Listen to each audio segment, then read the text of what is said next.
Good evening. My name is Annie Conboy, and this is my letter from the light side, a channeled message from my guides and inspirers to help us all to understand, and work with the energy that's around us at the moment. And I'd like to welcome you back if you watch Lightside already, and welcome any new viewers because it's always lovely to make new friends and connections. And this evening, I'm hoping to get a little bit of clarity about the energy that we're currently working with, because you might have found it's been quite an emotionally draining week, somewhat exhausting, and you might have been wondering what's hit me. And sorry, I'm laughing because Rafe is rushing through the door saying, "Yes, I'm here." I've just been saying, "Is there anybody there?" For those of you who remember the old advert, I expect a toffee crisp packet to gently float down while I'm doing this channeling. So, Rafe at least is with us, so that's a good start. And I don't know who else is going to come in, but we'll see. What I do need to talk about is the impact of the energy. I was having a conversation with Rafe earlier this week because I felt I'd hit one of the kind of heavy days. Sometimes the energy just doesn't flow, and Monday and Tuesday were very much, Tuesday worse than Monday, very much felt quite a drag, as if everything this week has been hard work. No matter what simple thing I've tried to sort out, it hasn't happened. So you might have been finding yourself sitting waiting in a telephone queue, queuing in the roadworks. You might have found yourself online, not getting pages loaded very fast. You might have found lots of resistance, because this is what Rafe and I were talking about.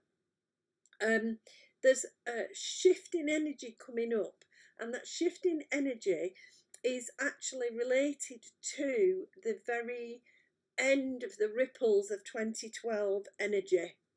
2012 was a year where, if you like, we got the biggest wake-up call we'd had in a long time to try and encourage us to think about where we were going, both as individuals and as a world, as a global community.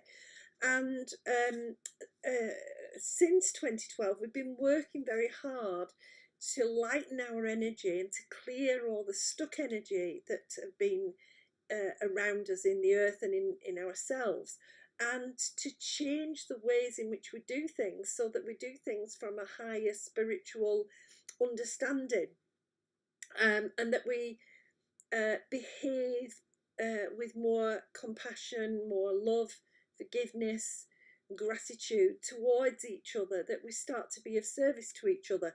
So this is a huge shift for all of us, and we're kind of on the tail end of that, scraping down in the bottom of the barrel, trying to get rid of the stuck, yucky, heavy stuff. But it doesn't go without resistance. And we are coming to the end of a kind of a ripple. The ripples have been, if you look back on the events of the last 10 or so years, the ups and downs, the real positive highs, and then the crashing downs that have gone on in our lives. You can see the way in which the 2012 energy rippled out. It's like a stone thrown in the pond, Rafe says, and the ripples just fan out everywhere. Of course, one of the issues is we're all rippling, we're all having wobbles at the same time. Might be different if we were wobbling on different schedules, but we're all wobbly at the same time. So this creates even more energy in the system, and these ripples build and die back and build and die back. but we're coming to the end of the energy ripples that were created from 2012, and we are starting to recognize that we have to intuitively put ourselves together in a conscious unity. We have to, as individuals, choose to unite, because then what we will create, the end goal, is a conscious community, a global community of spirit and intuition that guides us forward along our journey, our earth journey as human beings, and allows us to change the fundamental ways in which we work in the world so that we can move ourselves forward. So these ripples that are coming to an end, we're going to get another, if you like, stone chucked in the pond. So from October onwards, new energy, new new stones coming in to get us to kind of deal with whatever is still stuck and whatever we're resisting letting go of.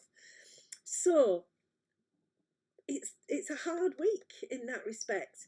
And I was smiling because a lovely friend of mine posted about all the planets that are retrograde, and they are the planets that are all involved in discipline and service and spiritual belief. That they're all they're all lined up, kind of bringing this push to us to help us to see that we've got a different path to walk. We're having to make choices now.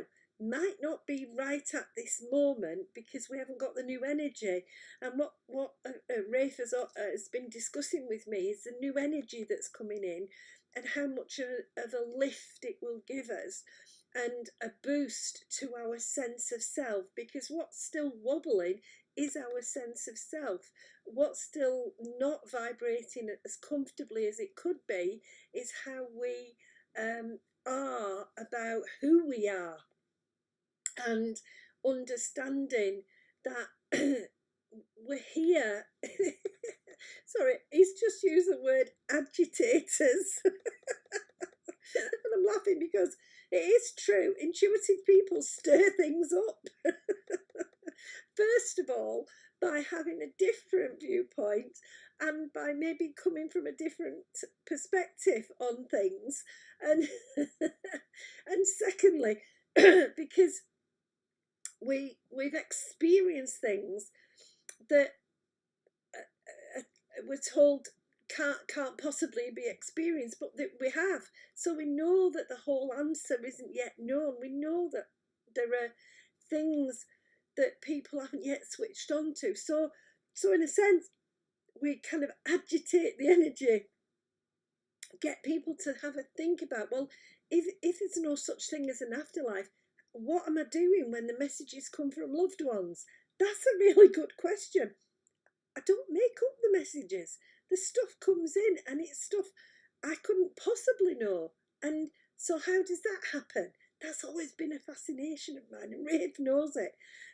and so then I do what I do in order to put that out there, that energy out there, to see about if, to get that debate. So that of itself is a little bit of agitating, stirring it up. So in order to do that, what we're going to have to do is get over the resistance. In a nutshell, he says. And I do confess, I am very good at resisting. And particularly when it comes to doing the emotional clearing out, I'm pretty good at clearing out some aspects of my life, but I'm aware that other aspects get stuck.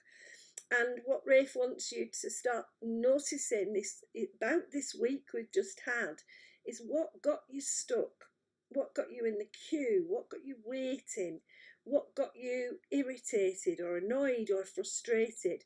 What is it that still has the ability to distract you and blow you off track and to get in the way of you being the being you want to be? Some of the things were making me feel irritated, and that irritation could build up into anger if I didn't catch it. And it's that thing of, I want to speak to people with compassion, but then I was finding myself getting a bit snappy. So I have to start working on what's getting in the way of me walking my talk, so to speak, and looking at this week as lessons in what we still fear. And it's not always the obvious.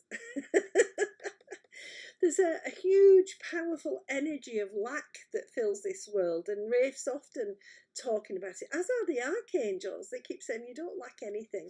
And I was having a conversation with somebody about manifesting, and Rafe stepped in to say to me that far too many of us are not afraid of being poor, we're afraid of being rich, or we're afraid of having abundance because something in us doesn't feel like it's right, or we deserve it, or it's appropriate. I don't know, but he brought that and reversed the kind of natural thing about lack of, we fear being poor.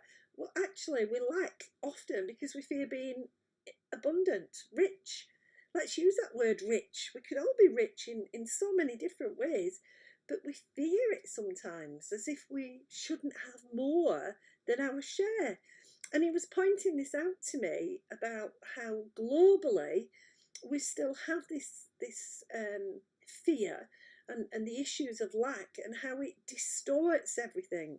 So you may need over the next day or two to dig in and find out what your resistance is. What's your fear?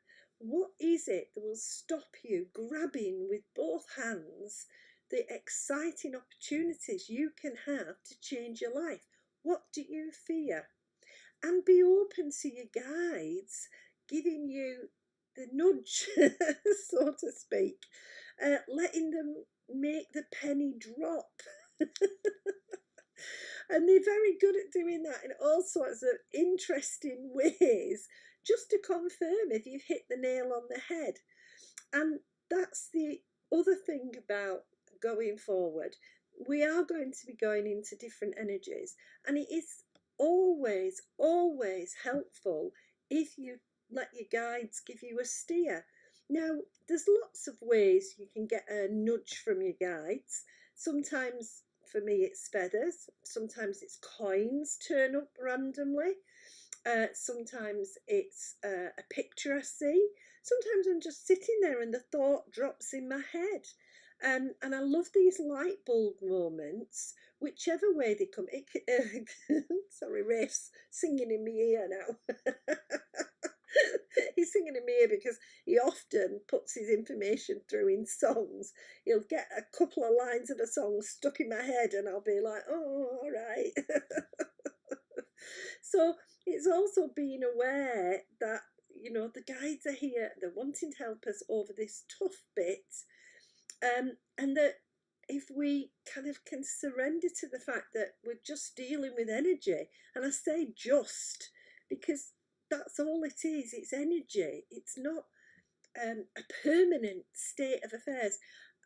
He's smiling at the moment, and he's smiling because sometimes as human beings we are very literal. When somebody says something is, we assume it is forever and ever and ever. It's making me laugh because somebody I used to work with, I think twice or three times asked me if I wanted a cuppa, and I said no, and then never asked me again, assuming I never wanted a cuppa because it was a fixed thing then that Annie didn't have a cuppa. And of course that wasn't the case. It was just for that particular moment in time. So it's reminding yourself that whatever is coming up for you is just in the moment. It's only now. It's not forever and it's not permanent. And if we see things as not permanent, even though it might feel a bit uncomfortable to live on the edge and take a bit of a risk by acknowledging that life isn't permanent, what it does is it frees us up to be spontaneous. And the answer to this energy is to say, oh, it's not working. I'm going to go and do something else. I'm going to try and do something different. I'll walk away and do something else entirely, because that will help me to pass this time when everything seems stuck, and I can come back to it when I need to. So, um, let's put last week, the week that's just ended, let's put it away now. It's given us some food for thought, it's brought some information our way, but we don't have to be stuck in whatever was going on. And we can ask the guides, we can tell ourselves, right, tomorrow when I wake up, things will be different. I don't know how, I don't know why, I don't know, and I don't care, because it will be a different day, a fresh day, and I can do that day exactly as I feel like I want to do that day. That's the key to manifesting, is to keep in the flow and not stick with the bits that are hard or that we resist, to just keep going, to face it and go, right, okay, I'm going forward. Because I have to say, we are coming into clearer energy. Not totally, excuse me, not totally light and upbeat. We're still on the ripples, don't forget, until October. But energy that's going to give you a lift. Particularly from Sunday, there's a very, very beautiful flow of compassionate energy. I was coughing because Kuan Yin's just making me aware of her presence, a beautiful ascended master who works very much from the compassionate heart, encouraging you to have compassion for yourself, to understand that there are times when you're going to feel weary and fed up, times when you might even want to give up, but those times pass, that it's a momentary state, really, even if we think we've been in it for weeks. In respect of a lifetime, this is a blink. And actually, by the time another 10 or 15 years have gone by, you'll have forgotten most of what this COVID thing was like in a real sense, because what you'll have is the memories you choose to focus on. So focus on the things that you gained, maybe, rather than what you lost. It might be too soon to be able to focus on what you've gained at the moment, but certainly see it as a part of a flow of life, and that this is not always the way it's going to be. Sorry. It's a bit like being in a relationship that isn't working for you and the other person. It's awful to be in it, but when it ends, eventually, after the bereavement of the ending, what you get to is feeling that you've done the right thing and that you're living in a better and a different way. So it's remembering that you will be moving forward even while the resistance is going on within you. You're still moving forward, and one day you'll get up and that resistance will be gone, and you'll go, oh, what was all that struggle about? That's happened to me quite a few times in my life. What was all that struggle about? Why did I make it hard on myself? And then let's forget it, because it's gone. Let's get on with being spontaneous and living the life that we've been given. So from Sunday, there's a lift. It's a good time to start looking out for the opportunities and for the things that you want to do in future. August is going to be a very quick month. It's fast moving. Things will be going click, click, click, click, click, but it may take, it'll really not get into its swing until around the 5th of August. We've got, of course, the Lionsgate portal on the 8th of August. We will be getting a lot of strength from that, and again, transformation energy, which will help move this month of August as if it's, over in a blink. Where July has maybe felt as if it dragged a little bit, or it was a bit of a heavier, challenging month. August is the relief, if you like, the letting up of pressure, and the ability to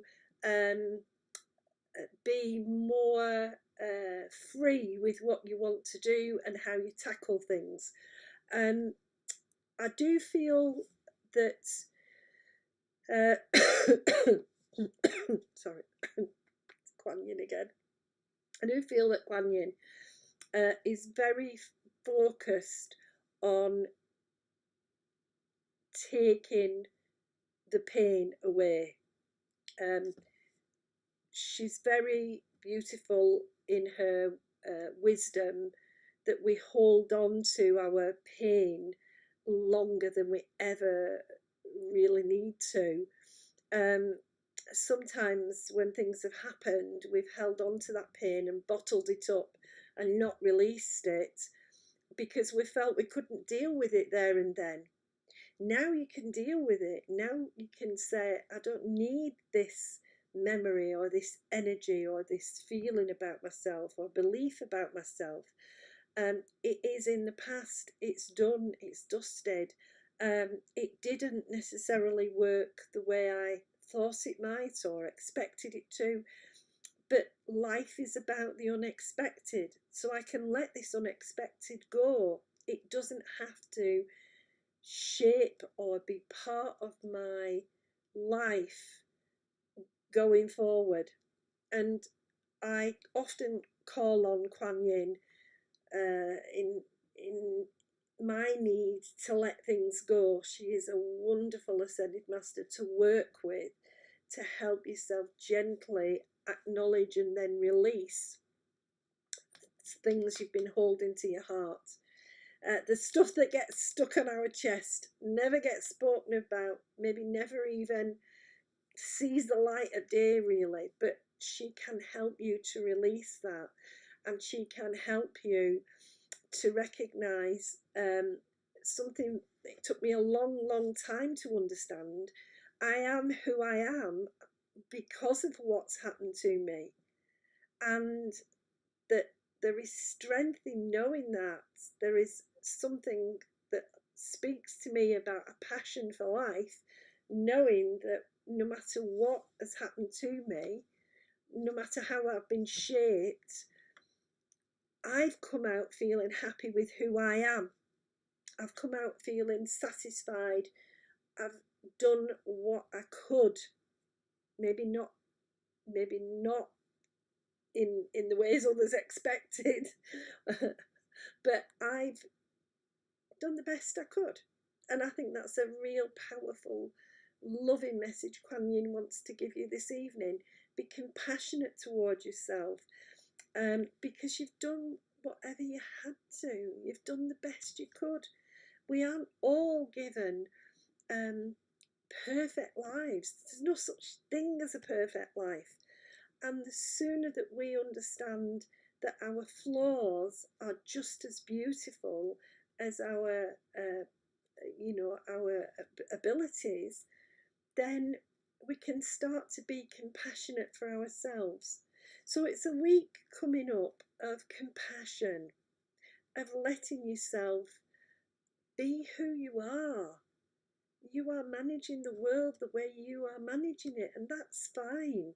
And really, the more we can accept that, the sooner we can start to become a conscious community, choosing to unite and choosing to accept every kind of person, every kind of being. There's not a single spirit within here on this planet that shouldn't be here, that it's wrong to be here. We are all here for the greater plan, and we can't see it yet. So let's open our hearts with compassion for ourselves, for who we are and who we have developed into, and open our hearts to who others are and who they've developed into, and remember that we're all on a journey of growing. That's the best thing, the journey, and us growing and learning more about how to be that spirit within, about how to love unconditionally, forgive unconditionally, have unconditional gratitude for what we find in our life, in our experiences, and being willing to be of unconditional service to ourselves and each other, so that we all can grow, we can all have these ripples but not be beaten by them, have these experiences and still have a wonderful understanding of how beautiful and how precious life is. Thank you, everybody, for listening this evening. Whether you watch it live or on catch up, thank you for your support. It means a great deal to me, and I know that my guides so appreciate the thoughts that you put into the words that they give you. I hope that you have a lovely week. I hope you have a loving, compassionate week, and I'll be back next Thursday. So take care, everyone. Bye.